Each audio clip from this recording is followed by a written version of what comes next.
아들은 뭐가 불안한지 계속 주변을 둘러보았습니다. 그러다 저에게 말을 걸더군요. 아버지, 잘 안 잡히네요. 제 미끼가 이상한 것 같아요. 혹시 껴주실 수 있으세요? 오랜만에 해서 잘 안 되네요. 저는 드디어 연결고리가 생긴 것 같아 기뻤습니다. 하지만 티를 내지 않고 천천히 다가가 아들의 낚시줄을 감았죠. 저는 지금이 기회라고 생각했습니다. 낚시바늘에 미끼를 낄 준비를 하며 아들에게 물었죠. 혹시 사업을 하면서 도움이 필요하면 언제든지 연락하거라. 힘들면 내 회사로 들어와도 돼. 나는 언제든 너를 받아. 그때였습니다. 아들은 갑자기 저에게 가까이 다가왔습니다. 저는 미끼를 바늘에 끼다가 아들이 다가오자 그의 얼굴을 쳐다보았죠. 잠시 동안 봤던 아들의 얼굴은 분노로 가득 차 있었습니다. 그리곤 말했죠. 변한 게 없으시네요. 그렇게 자식 위하는 아버지 연기를 하고 싶으세요? 그럴 거면 그때 잘해주지 그러셨어요. 뭐라고? 너 무슨 소리를 하는? 그 순간 아들은 저의 가슴팍을 두 손으로 세게 밀쳤어요. 저는 갯바위 끝에서 순간적으로 균형을 잃었고 물속으로 떨어졌습니다. 모든 것은 순식간에 일어났고 저는 무엇이 일어난 건지 이해할 틈도 없이 물속에서 허우적거리고 있었습니다. 다행히 암초에는 부딪히지 않았죠. 아들이 저를 밀어넣은 이유가 무엇인지, 왜 그랬는지를 알 수 없었습니다. 도대체 왜 이렇게까지 하는 걸까요? 제가 제 몸을 물속에서 허우적거리며 겨우 그 상황을 넘기려 할 때 아들의 웃음소리가 들렸습니다. 그 웃음은 제가 오랫동안 듣지 못한 소리였지만 그 순간 그것이 저를 더 크게 절망하게 만들었습니다. 아들은 저를 물속에 빠뜨린 뒤 아무런 제스처나 미안하다는 말 한마디 없이 그 자리를 떠났습니다. 제가 물속에서 아무리 소리쳐도 아들이 저를 도와줄 기미는 보이지 않았습니다. 이게 어떻게 된 일일까요? 지금 낚시를 하러 간 아들이 아버지를 갯바위 절벽에서 밀어 바닷속에 빠뜨린 상황인데요. 오늘은 천륜을 저버린 아들에 대한 최영남님의 사연입니다. 어떤 내용의 이야기일지 바로 들어보도록 하겠습니다. 안녕하세요. 저는 서울 광진구에 살고 있는 최영남이라고 합니다. 올해 75이 되었어요. 저도 사연을 자주 듣곤 하는데 이렇게 제 이야기를 하게 될 줄은 몰랐네요. 제가 오늘 드릴 이야기는 굉장히 충격적인 이야기일 겁니다. 누구에게도 절대는 일어나서는 안 되는 일이 저에게 벌어졌거든요.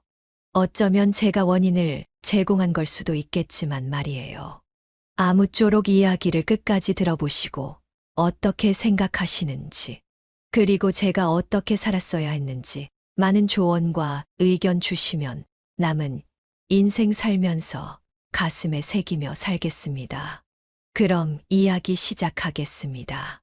왜 앞에 말씀드린 일이 벌어졌는지 설명하기 위해서는 제가 아들을 낳았을 때로 돌아가야 합니다. 저에겐 외동 아들이 하나 있습니다. 하나뿐인 가족이죠. 아내는 아이가 굉장히 어렸을 때 세상을 떠났습니다. 청천벽력과 같은 일이었죠. 저는 워낙 무뚝뚝하고 표현을 못하는 사람이었고, 아내는 반대로 항상 밝은 에너지를 가지고 있던 사람이었습니다. 아내를 무척이나 사랑했던지라 당시에는 저도 함께 세상을 떠나고 싶다는 나쁜 생각을 하기도 했었죠. 하지만 그러지 못했습니다. 그 이유는 바로 아내가 세상을 떠나기 전에 남긴 마지막 말 때문이었죠. 그 말이 내 가슴에 깊이 박혔습니다. 여보, 우리 아들 잘 부탁해. 세상에서 가장 사랑해줘. 그 짧은 말이 내 삶을 계속해서 이끌어갔죠. 아내는 세상에서 가장 좋은 사람이었고, 저에게 큰 힘이 되어 주었고, 아들에 대한 걱정과 사랑을 고백하면서 세상을 떠났습니다.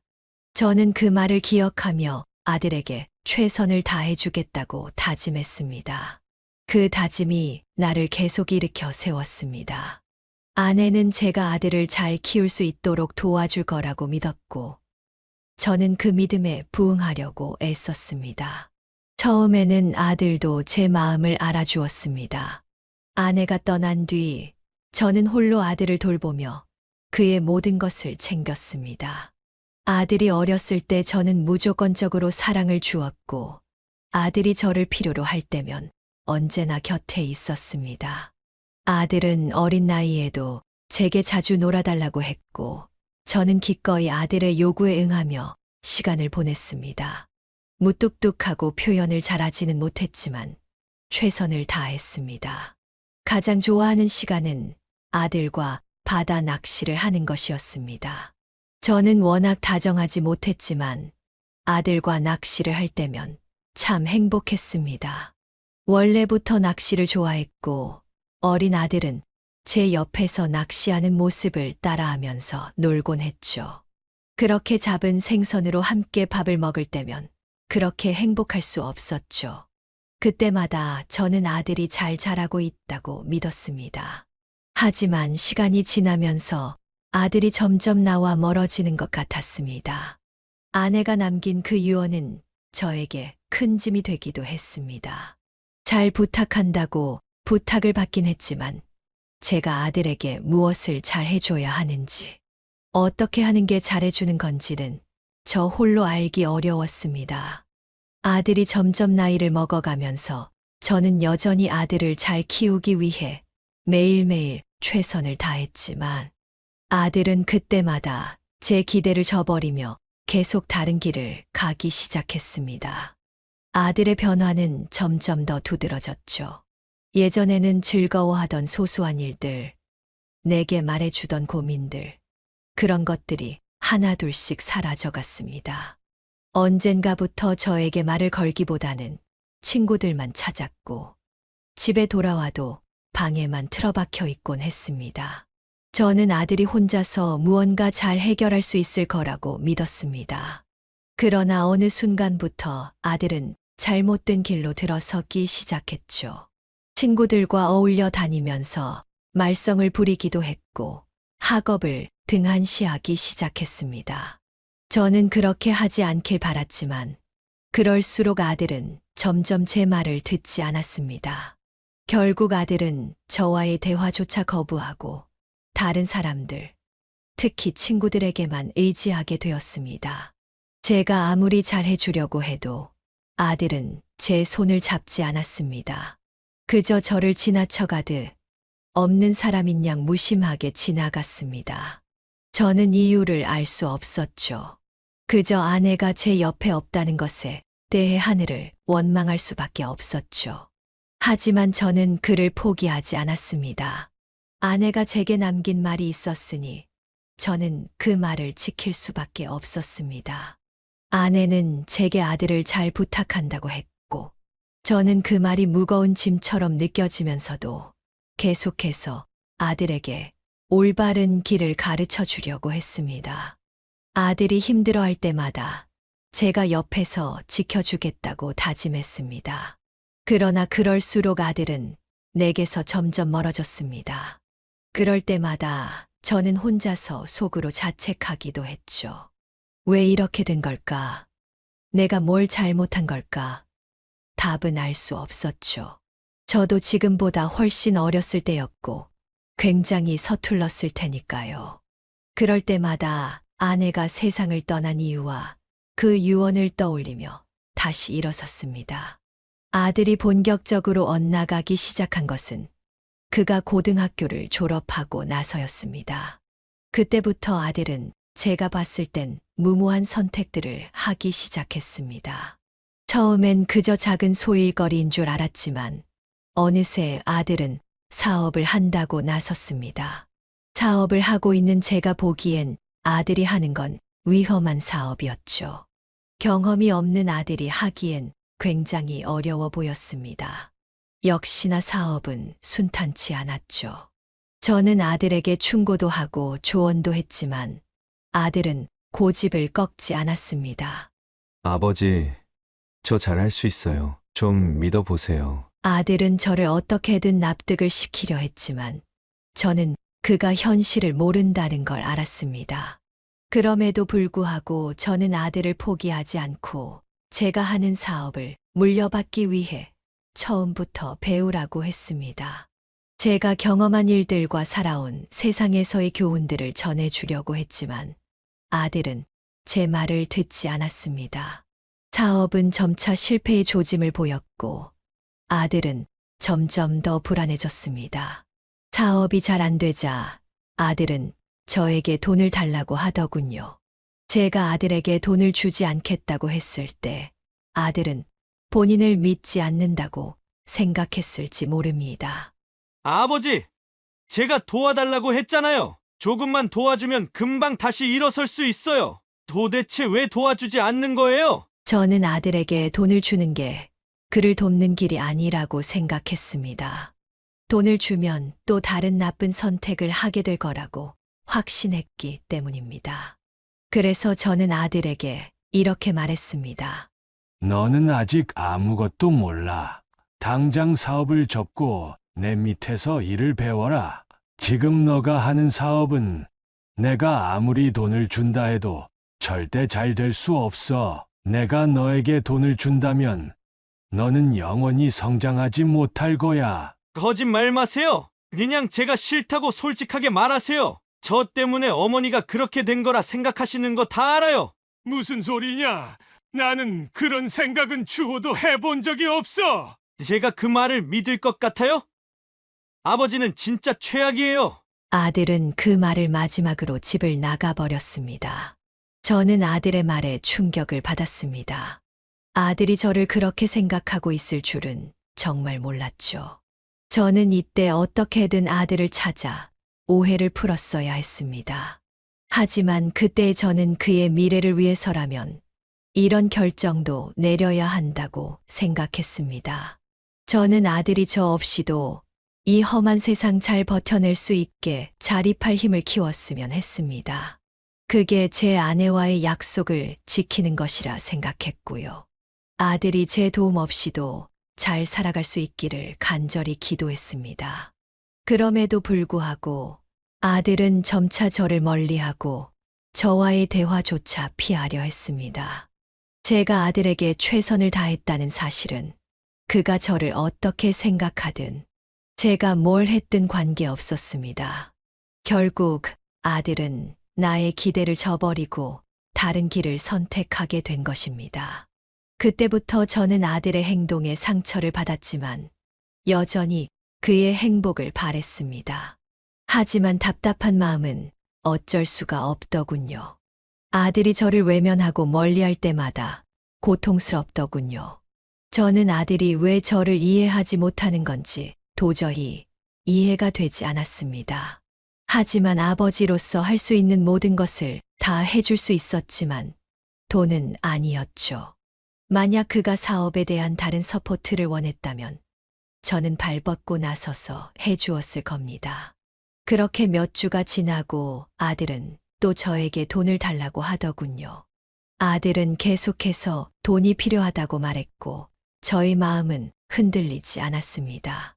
제가 돈을 주면 아들은 또 다시 똑같은 실수를 반복할 것 같았고 그가 자립할 기회를 놓칠 것 같아 두려웠습니다. 그런데 아들은 그 결정을 받아들이지 않았습니다. 아들은 제가 도와주지 않으면 망하게 될 것이라고 주장하며 계속해서 돈을 요구했습니다. 너는 왜 내 뜻을 몰라주는 거냐? 너의 일은 너 스스로 해결해야지.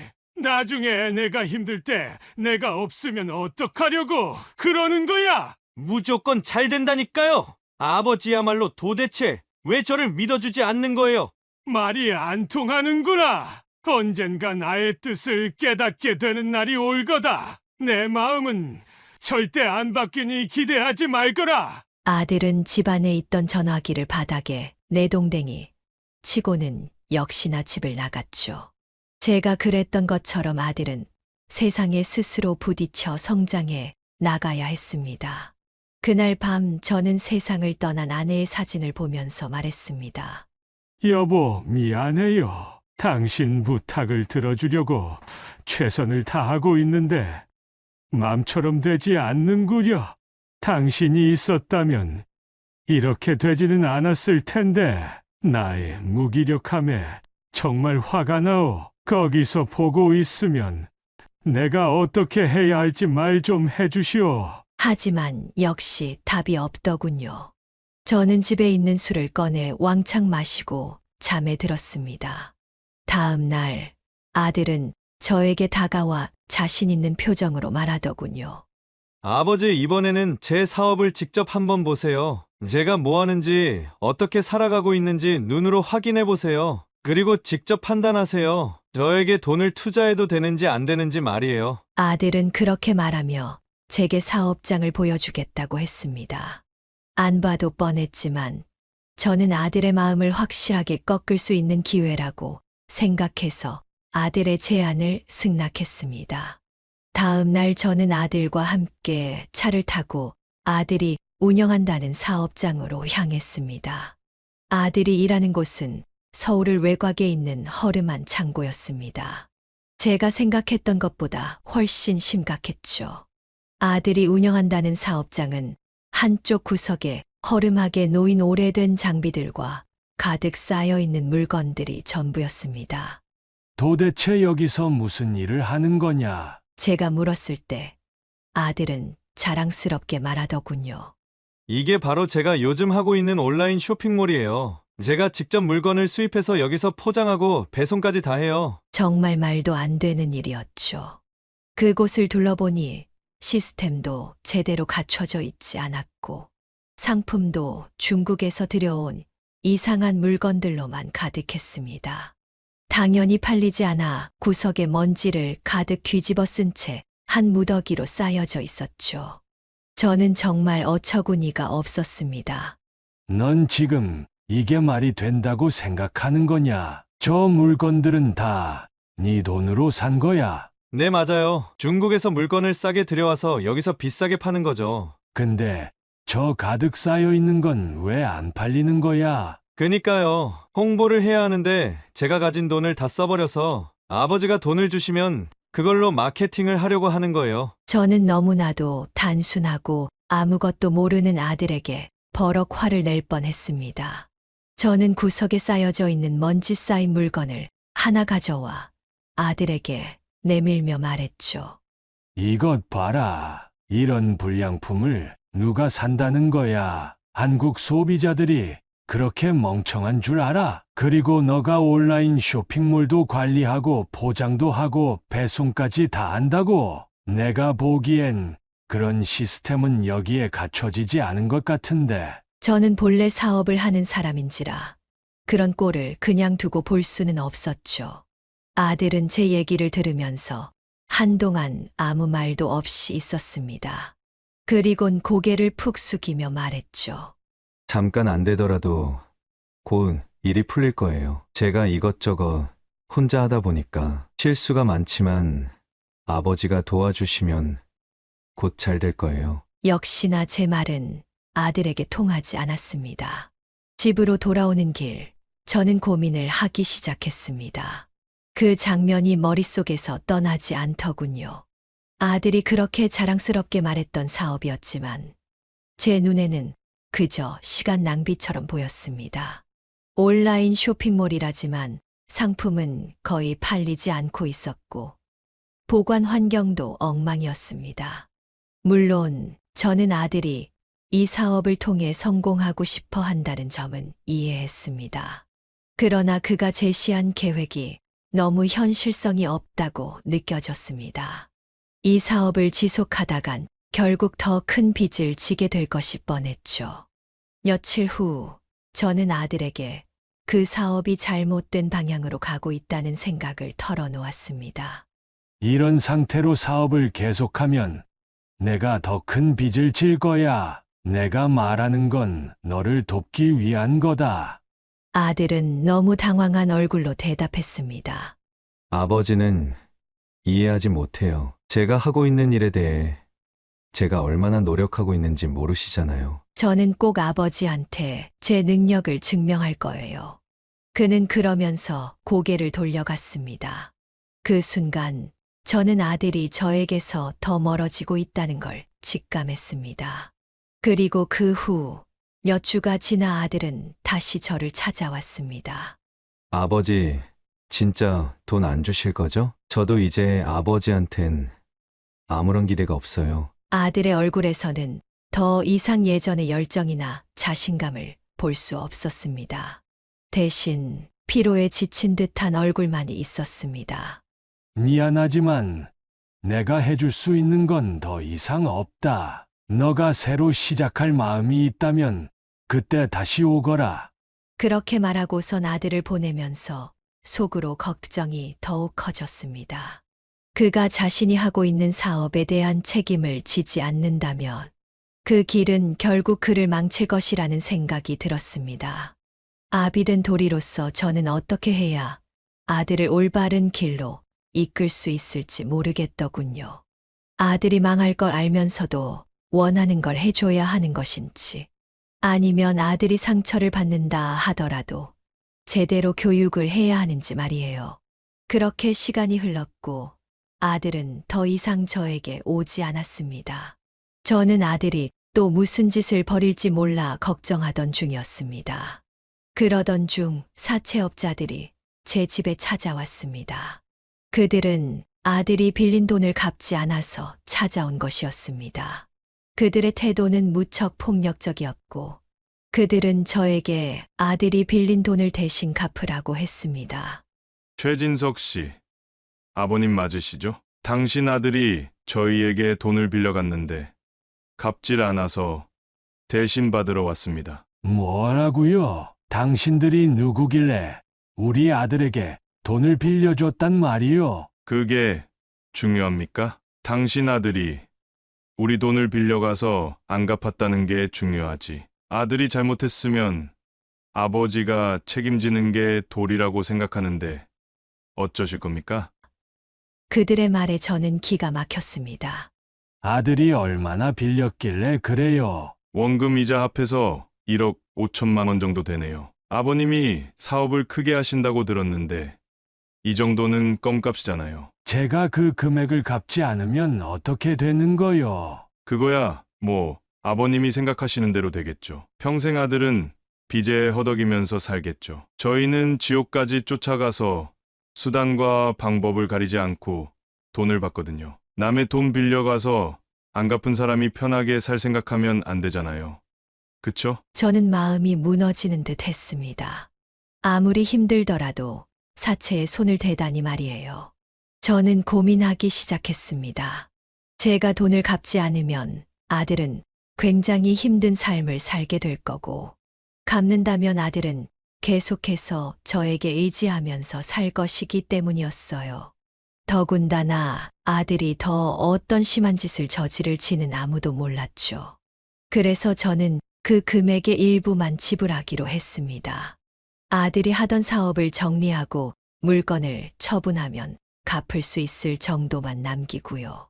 어쩔 수 없이 일부 금액을 지불했지만 나머지는 아들이 책임을 져야 했습니다. 잘 받아갑니다. 멋진 아버지시네요. 근데 남은 원금하고 이자가 있어서 이것도 얼른 갚으셔야 할 겁니다. 아시다시피 이자는 금방 늘어나거든요. 다음 날 아들은 저를 찾아왔습니다. 아들은 그 사람들에게 맞았는지 얼굴에 멍이 들어있더군요. 저는 그 모습을 보고 마음이 너무 아파 눈을 질끈 감을 수밖에 없었습니다. 아버지, 이번엔 정말 끝장이에요. 그 사람들, 진짜 무서운 사람들이에요. 아버지가 돈을 주지 않으시면 더 이상 버티기 힘들어요. 매일 찾아와서 협박을 해요. 그 말을 듣고 저는 다시 한번 마음이 흔들렸습니다. 그러나 여전히 제 결심은 변하지 않았습니다. 오히려 잘 되었다. 화를 내고 싶은 마음은 굴뚝같이만 내지 않으마. 이번 기회로 너도 배운 게 있을 거야. 지금 하는 사업 정리하고 물건 처분해서 돈을 갚거라. 그리고 새로 다시 시작하는 거야. 아버지, 지금 하는 사업은 제 목숨과도 같은 거라고요. 이번 위기만 넘기면 다시 기사회생할 수 있어요. 아직도 정신을 못 차렸구나. 대체 언제쯤 정신을 차릴 거냐? 너가 지금 실패했다는 걸 인정해야 다시 성공할 수 있다는 걸 왜 모르는 거야? 어쨌든 나는 더 이상 널 도와줄 수 없다. 나도 할 만큼 했어. 아들은 그 말을 듣고는 축 늘어진 채 집을 나가더군요. 집을 나가기 전 저를 보는 눈빛엔 저에 대한 원망이 가득했습니다. 며칠 뒤 사채업자들이 저를 다시 찾아왔더군요. 아버님, 저희 왔습니다. 아들분이 사업을 정리하고 물건 처리해서 대부분 다 갚았는데 아직 조금 남아서요. 저는 깊은 한숨을 쉬었습니다. 아들분은 돈 갚기 위해서 최선을 다했어요. 근데 이제 정말 탈탈 털어도 10원 한 장 안 나오는데 어떡하겠습니까? 아버님이 해결해 주셔야죠. 만약 안 주시면 저희가 아들분한테 어떤 짓을 저지를지 모릅니다. 남은 빚은 얼마입니까? 어제까지만 해도 2천 정도였는데 오늘 이자 붙어서 2,200만 원이 됐네요. 내일은 2,420만 원일 거고요. 저희도 이러기 싫어요. 사람 사는 세상인데 이렇게 삭막해서 되겠습니까? 이번 주 안으로 주시면 저희가 오늘 이자로 동결해 드리겠습니다. 저는 깊은 한숨을 쉬었습니다. 사채업자들의 말은 굉장히 위압적이었고 제가 돈을 주지 않는다면 정말 제 아들에게 무슨 짓이라도 할 것만 같았어요. 저는 어쩔 수 없이 그들에게 돈을 주겠다고 약속했습니다. 제 아들은 지금 어디 있습니까? 저희가 데리고 있습니다. 금방 보내드리죠. 이걸로 빚은 다 청산되셨습니다. 제가 오지랖 부리는 것 같아서 말씀 안 드리려고 했는데 제 아버지 같아서 한 말씀만 드릴게요. 당신 아들 관리 잘하세요. 제가 일하면서 저런 놈 많이 봤는데 집안 말아먹을 놈입니다. 그럼 가겠습니다. 항상 건강하시고 돈 필요하시면 언제든 연락 주세요. 고객님. 그 놈들은 저에게 명함 한 장을 던진 뒤 집에서 나갔죠. 그날 저녁 아들이 돌아왔습니다. 굉장히 추레한 모습이었죠. 다행히 몸은 어디 다친 곳 없이 괜찮은 것 같았습니다. 저는 아들을 안아주려 했지만 아들은 저를 거부하더군요. 이제 속 시원하세요? 뭐라고? 제가 이 지경, 이 꼴 되니까 속 시원하시냐고요? 아버지 때문에 제 인생은 이제 내리막길이에요. 너 그게 무슨 소리냐? 어떻게 그런 소리를 할 수가 있어? 지금 돈 갚아줬다고 생색 부리려 하시는 것 같은데 착각하지 마세요. 아버지가 그 전에 저한테 돈 주셨으면 이런 일은 안 생겼어요. 제 인생 어떻게 하실 거예요? 다 너를 위한 선택이었어. 그 사업은 미래가 없다고 내가 몇 번이나 말했잖니?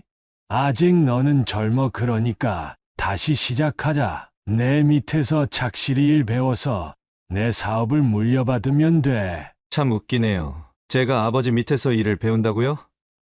잘도 그러겠네요. 저는 아버지 꼭두각시가 되기 싫어요. 지금 이 순간 같이 있는 것도 숨 막히는데 평생 아버지 그늘 아래 살라고요? 너 도대체 나한테 왜 그러는 거야? 내가 너한테 뭘 그렇게 잘못했다고? 항상 그렇죠.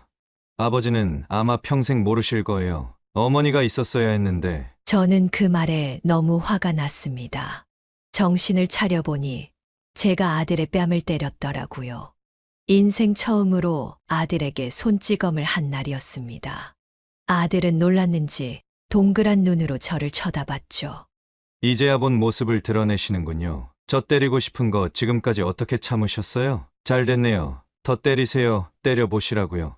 그렇게 네 엄마가 보고 싶으면 따라가면 될 것 아니냐? 나도 이제 너를 어떻게 해야 할지 모르겠다. 꼴도 보기 싫으니 당장 이 집에서 나가. 좋네요. 안 그래도 그럴 생각이었어요. 저도 당신 같은 사람 필요 없어요. 이제 당신에 대해 더 이상 신경 쓰지도 않을 거예요. 잘 먹고 잘 사세요. 아들은 그 말을 뒤로 집을 나가버렸습니다. 머리에 피가 쏠려 그 자리에서 쓰러질 것만 같더군요. 저는 우리 집안이 풍비박산이 난 것처럼 느꼈고 왜 이렇게 돼버렸는지 자책을 하기 시작했습니다. 아내가 너무 보고 싶더군요.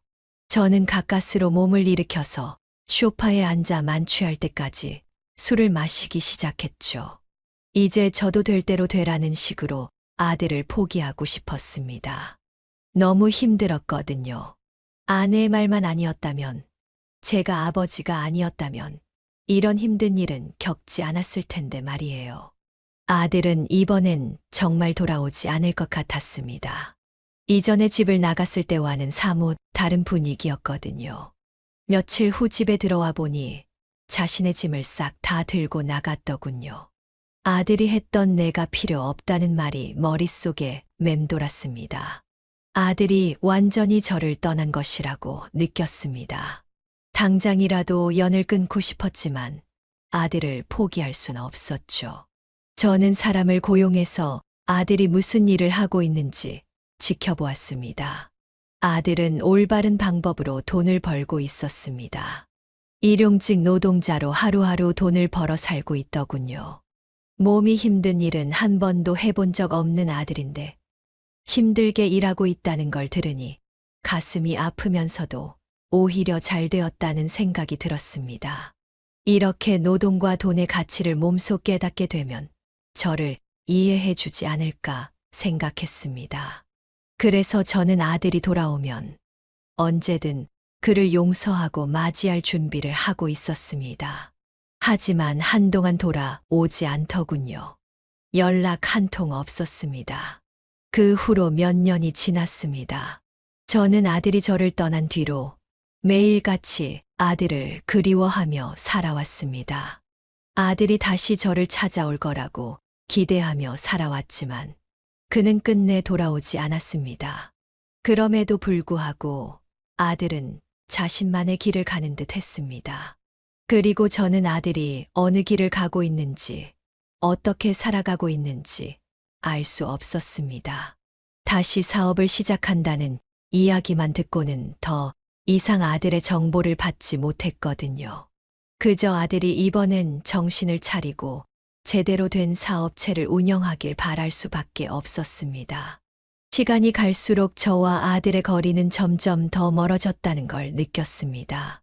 저도 모르게 아들에게 다시 연락하고 싶어 연락할 때도 있었지만 역시나 받지 않더군요. 제게 돌아올 가능성은 없어 보였습니다. 아들이 제게 남긴 마지막 말. 저도 당신 같은 사람 필요 없어요. 이제 당신에 대해 더 이상 신경 쓰지도 않을 거예요. 잘 먹고 잘 사세요. 라는 말이 제 가슴에 비수처럼 꽂혀져 있었습니다. 그러던 어느 날이었습니다. 다시 한번 아들이 저에게 연락을 했습니다. 그것도 아주 뜻밖의 방식으로 갑자기 말이죠. 전화기가 울리고 아들의 이름이 떴을 때 저는 어떻게 반응해야 할지 몰랐습니다. 워낙 다정한 것과 거리가 먼 사람이기에 일단 아들의 이야기를 들어보려고 했습니다. 아들의 목소리는 이전과 다르게 무척 다정하게 느껴졌습니다. 정말 오랜만에 아들 목소리를 듣는 것이었죠. 아버지, 잘 지내셨어요? 오랜만이구나. 나는 잘 지냈다. 너는 어떻게 지내고 있니? 저는 그럭저럭 잘 지내고 있어요. 새로 사업을 시작한 지 1년이 됐어요. 그렇구나. 사업은 잘 되어가니? 뭐 나쁘지 않아요. 저도 이제 많이 배웠으니까요. 다행이구나. 너를 정말 많이 걱정했단다. 아버지가 저를요? 말씀이라도 고맙네요. 정말이다. 너가 믿을진 모르겠지만 말이야. 네, 믿어요. 죄송하다는 말 드리려고 전화했어요. 나이가 들다 보니 이제야 아버지 마음을 조금은 알 것 같아서요. 저는 그 말을 듣고 놀랄 수밖에 없었습니다. 제가 그토록 기다리던 순간이었기 때문이었습니다. 저는 벅차서 한동안 대답을 할 수 없었습니다. 저는 아들이 이렇게 정신을 차리고 저에게 돌아올 거라고는 상상도 하지 못했으니까요. 아버지, 듣고 계세요? 그래, 듣고 있다. 그래서 말인데, 오랜만에 낚시하러 가실래요? 낚시.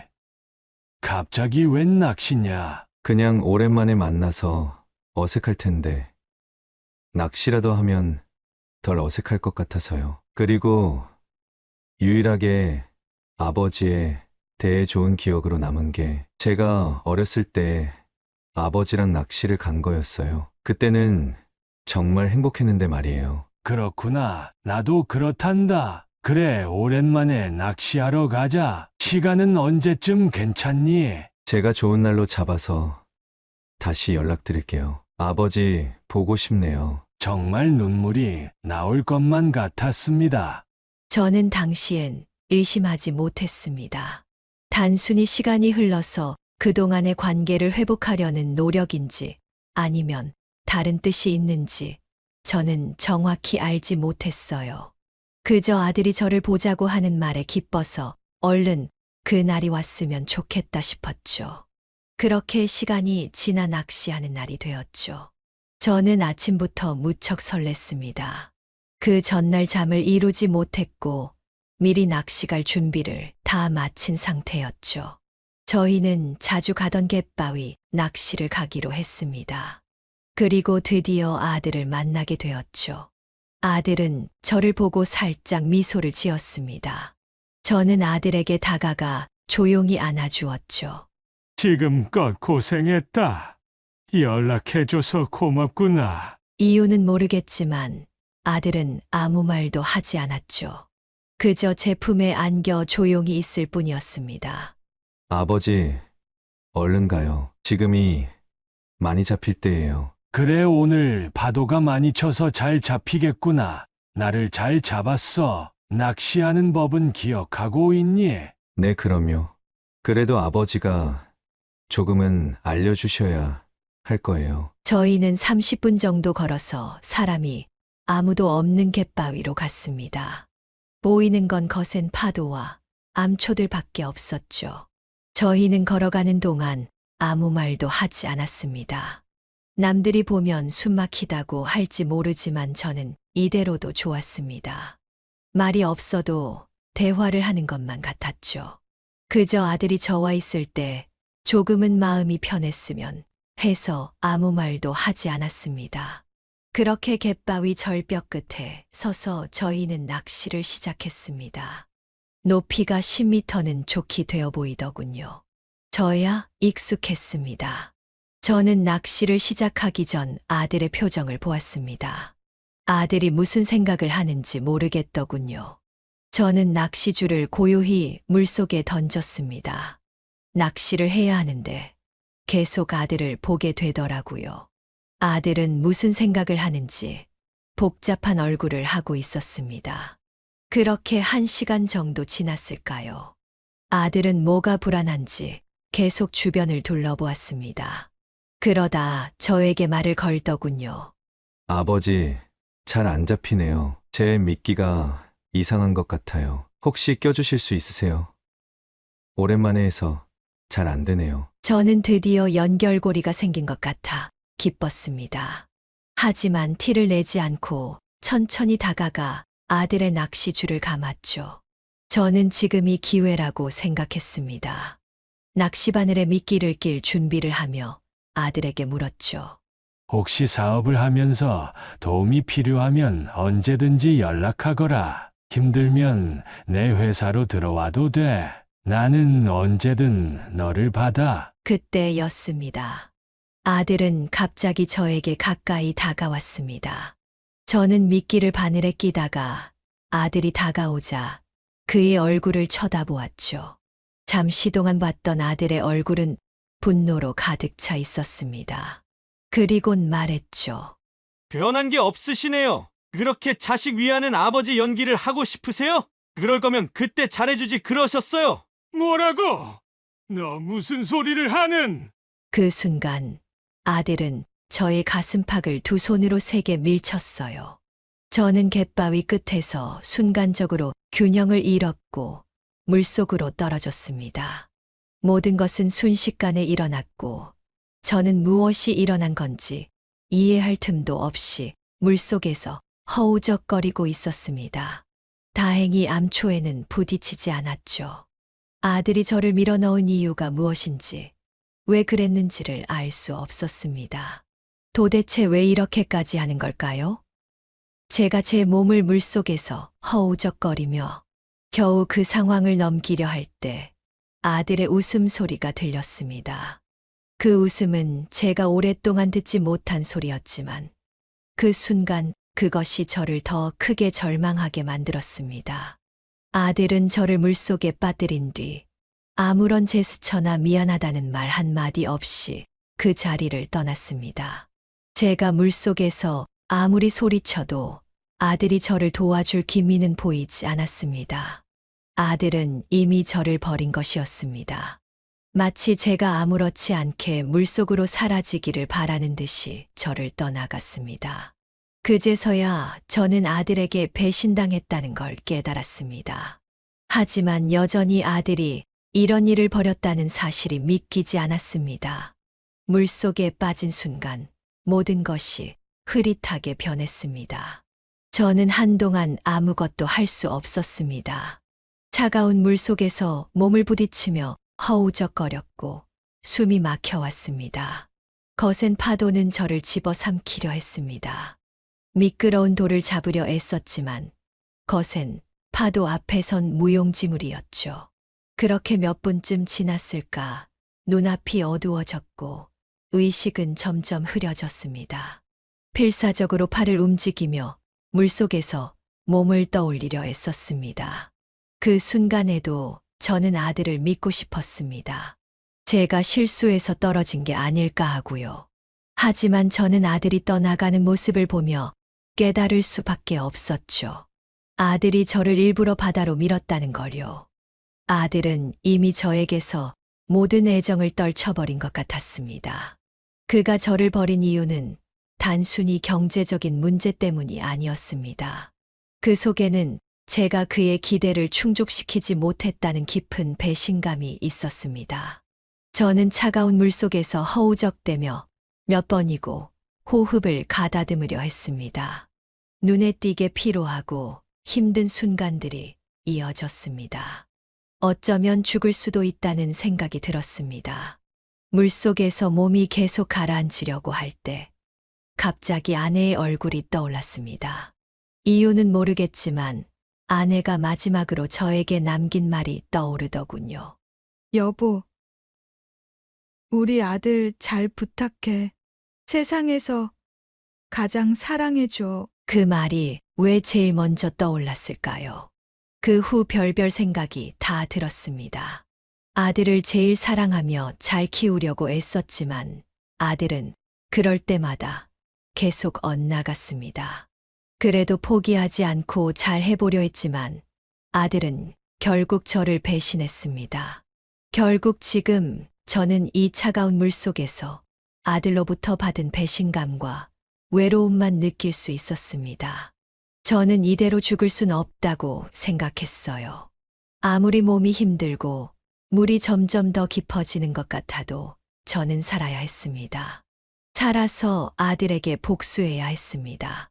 꼭 살아서 아들을 올바른 길로 이끌어야 했습니다. 자신이 한 짓에 대해 벌을 받아야 하는 게 세상 이치니까요. 아들을 결코 용서하지 않기로 마음먹었습니다. 그게 그 아이를 위한 것이었죠. 아내가 남긴 마지막 부탁을 기억하며 저는 끝까지 버텨보려 했습니다. 어떻게든 이 고통을 이겨내야만 했습니다. 하지만 시간이 지날수록 몸의 힘은 빠졌고 저는 결국 바다 한가운데로 휩쓸려 나갔습니다. 남은 힘을 다해 뭔가를 잡으려고 했지만 손에 잡히는 게 없더군요. 이대로 끝이라고 생각할 때쯤 버둥거리던 제 손에 뭔가가 잡혔습니다. 저는 마지막으로 있는 힘을 다해서 그것을 잡아당겼죠. 알고 보니 그건 사람의 손이었습니다. 근처에서 낚시를 하던 낚시배가 제가 소리 지르는 것을 듣고 구하러 온 것이었죠. 저는 그분들의 도움으로 배 위로 올라올 수 있었고 정신을 차리는데 한참이 걸렸습니다. 많은 바닷물을 토해냈고 바로 병원으로 이송되었죠. 힘이 빠지고 몸이 지쳐서 더 이상 말도 할 수 없었지만 저는 여전히 아들에게 복수할 결심을 굳혔습니다. 제가 살아남은 이유는 오직 하나, 아들이 벌을 받을 수 있도록 저를 물속에서 죽이려고 했던 그 음모에 대해 세상에 알리고 복수하는 것이었으니까요. 병원에서 저는 다시 한번 아들의 얼굴을 떠올렸습니다. 그가 저를 떠나버린 이유는 분명히 저와의 관계를 완전히 끊고 싶어서일 것입니다. 그리고 제 유산을 가로채려고 한 것이었겠죠. 아들은 제가 죽었다고 생각했을 겁니다. 하지만 저는 살아남았죠. 제 마음속에는 자비와 분노가 섞여 소용돌이 쳤습니다. 아들의 범죄를 알리려 생각이 들면 아내의 생각이 나서 그러지 못했고, 용서를 하려고 하니 그것 또한 올바르지 못하다고 생각이 들었습니다. 그렇게 며칠이 지나고 저는 퇴원을 할 수 있었습니다. 몸 이곳저곳엔 암초와 파도 때문에 생긴 상처와 멍이 가득했습니다. 저는 결국 아들의 죄를 세상에 밝히고 아들이 저지른 죄값을 치르게 하기로 마음먹었습니다. 그동안 제가 겪은 고통과 몸의 피로는 쉽게 회복되지 않았습니다. 하지만 제 마음은 어느새 또 다른 전투를 준비하고 있었습니다. 저는 살아남은 이유가 무엇인지 잘 알고 있었죠. 아들의 범죄를 증명하기 위해선 그 순간의 증거가 저에게 필요했습니다. 아들이 저를 밀어넣은 장면을 어떻게든 증명할 수 있는 방법이 없을까 하는 생각이 들었습니다. 저는 그 후 몇 날 며칠의 고민 끝에 아들을 신고하기로 결심했습니다. 경찰서에 가서 아들이 저를 물속에 밀어넣었음을 증명할 수 있는 모든 사실을 전달하기 시작했습니다. 물론 그 당시 상황에서 직접적인 증거는 부족했습니다. 하지만 제가 살아남았다는 사실만으로도 아들이 저를 죽이려고 했다는 것은 충분히 입증될 수 있었습니다. 경찰은 제 말에 귀 기울였고 사건에 대해 조사를 시작했습니다. 저는 차근차근 그동안의 아들과의 관계와 그가 저에게 저지른 일들을 설명했습니다. 아들이 어떻게 사업을 실패하고 저에게 돈을 달라고 했을 때 거절당했으며 그 후 저에게 분노를 품고 저를 물속에 밀어넣었다는 사실도 모두 고백했습니다. 저는 경찰들에게 모든 것을 떠맡기고 그가 저를 해친 사실을 밝혀낼 수 있도록 도왔습니다. 저는 당시 저를 구해준 사람들을 찾아가 증언을 해주길 부탁했고, 다행히 그들은 제가 떨어지고 나서 아들이 사라지는 모습을 보았다고 했습니다. 아들이 저에게 했던 배신은 이제 결코 묵과될 수 없었습니다. 그는 죄를 지었고 저는 그 죄값을 치르게 해야 했습니다. 몇 주 후 경찰은 아들을 체포하고 사건을 정식으로 수사하기 시작했습니다. 저는 검찰과 협력하여 그의 범죄를 입증할 수 있도록 도왔습니다. 아들이 저를 물속에 밀어넣었던 그 순간, 저를 죽이려 했던 그 순간을 입증할 수 있는 중요한 증거들이 하나둘씩 모였고, 결국 아들은 그 모든 사실이 드러나며 범죄자로 낙인 찍히게 되었습니다. 그의 거짓과 배신은 이제 아무리 덮으려 해도 가릴 수 없었습니다. 아들을 본 건 시간이 지나 법원에서였습니다. 저는 아들을 계속해서 쳐다보았지만 아들은 저를 한 번도 쳐다보지 않았죠. 물론 아무 말도 하지 않았습니다. 그렇게 아들은 감옥에 갇히게 되었습니다. 미수로 그쳤지만 그래도 꽤 오랜 형을 받았죠. 저는 그렇게 아들이 없는 현실로 돌아오게 되었습니다. 그리고 그 후로 몇 달이 지나 저는 감옥에서 보내온 그의 편지를 받았습니다. 그 편지에는 여러 가지 감정이 묻어나 있었지만 저는 그것을 받아들일 마음이 없었습니다. 아들의 글귀는 저를 다시금 울게 하지 못했습니다. 저는 그가 감옥에서 후회하고 있다고 해도 그 후회가 진심인지 아니면 형벌을 피하려는 얄팍한 속셈인지 알 수 없었습니다. 저는 그 아이가 감옥에 있는 동안 더 이상 관계를 이어갈 생각이 없었습니다. 아버지, 죄송해요. 다시 한번 기회를 주세요. 탄원서를 넣어주시길 간곡히 바라고 있겠습니다. 아들의 편지는 제겐 그저 공허한 말들로 느껴졌습니다. 저는 아들에게 답장을 보내지 않았습니다. 이제 아들이 저에게 할 수 있는 것은 아무것도 없었고, 저도 마찬가지였습니다. 그가 감옥에서 편지를 보내는 동안 저는 그저 그의 존재를 외면하며 살아가기로 했습니다. 그가 저에게 무슨 말을 해도 저에게 중요한 것은 오직 저의 삶을 다시 시작하는 것뿐이었습니다. 아들은 이제 그저 저의 과거가 되어버렸고, 저는 아들이 저에게 했던 배신을 잊고 앞으로의 삶을 살아가야만 했습니다. 아들이 감옥에 갇힌 이후 저는 여전히 그의 존재를 느끼지 않으려 애썼습니다. 몇 번의 편지가 제 손에 쥐어졌지만 그때마다 저는 그것들을 간직하거나 읽지도 않았습니다. 그의 글씨는 어쩐지 차갑고 냉정해 보였고, 그가 그리던 후회의 그림자도 제겐 믿음이 가지 않았습니다. 모든 것이 이미 끝났다고 생각했습니다. 제가 그를 향해 사랑을 쏟고 기대하며 애썼던 그 시간이 이제는 전혀 의미 없는 기억처럼 느껴졌습니다. 아들이 저를 죽이려고 했던 그날 이후 저는 아들과의 관계를 끊어야겠다고 마음먹었습니다. 그가 저를 무참히 버렸던 것처럼 이제는 제가 그를 버려야 할 때였죠. 아버지로서 내내 희생하고 마음을 쏟았던 제가 어떻게 그를 도와주었는지, 그 모든 일이 지금 그에게는 아무런 의미가 없다는 것을 알았습니다. 제가 그에게 남긴 것은 더 이상 없었습니다. 저는 아들의 잘못을 인정하고 아들의 배신을 세상에 드러내면서도 후회하지 않았습니다. 모든 것이 끝난 뒤 아들이 보내온 네 번째 편지는 조금 달라 보였습니다. 이전에 비해 더 진지하고 간절한 톤이었지만 저는 그것을 읽을 때마다 또 한 번 확신할 수 있었습니다. 그건 아들의 진심이 아니었습니다. 아들은 아버지를 잘못을 뉘우친 게 아니라 단지 감옥에서의 생활이 그를 그렇게 만들었을 뿐이었습니다. 아버지, 이제는 제가 다시 예전의 저로 돌아갈 수 있을까요? 이제야 제 길을 찾은 것 같아요. 다시 한번 아버지에게 용서를 구하고 싶습니다. 그때 저는 편지를 읽고 잠시 고민했습니다. 그러나 결국 답장하지 않기로 했습니다.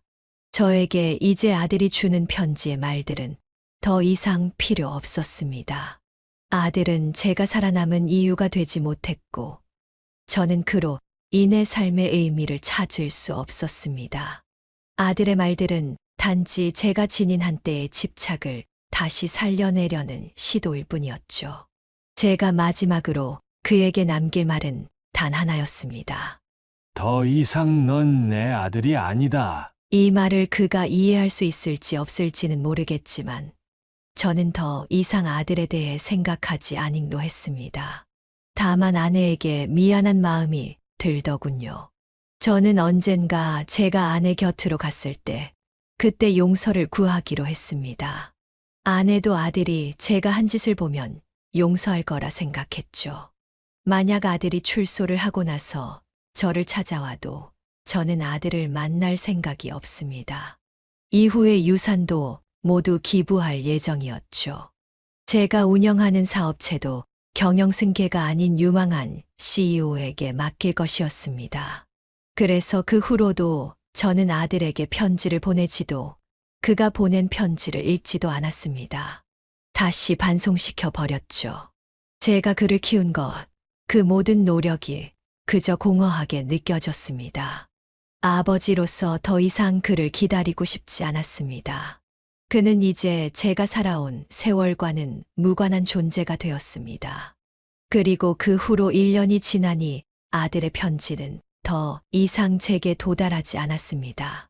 저는 그 편지가 없어도 여전히 제가 살아가야 할 이유와 목표를 찾을 수 있었습니다.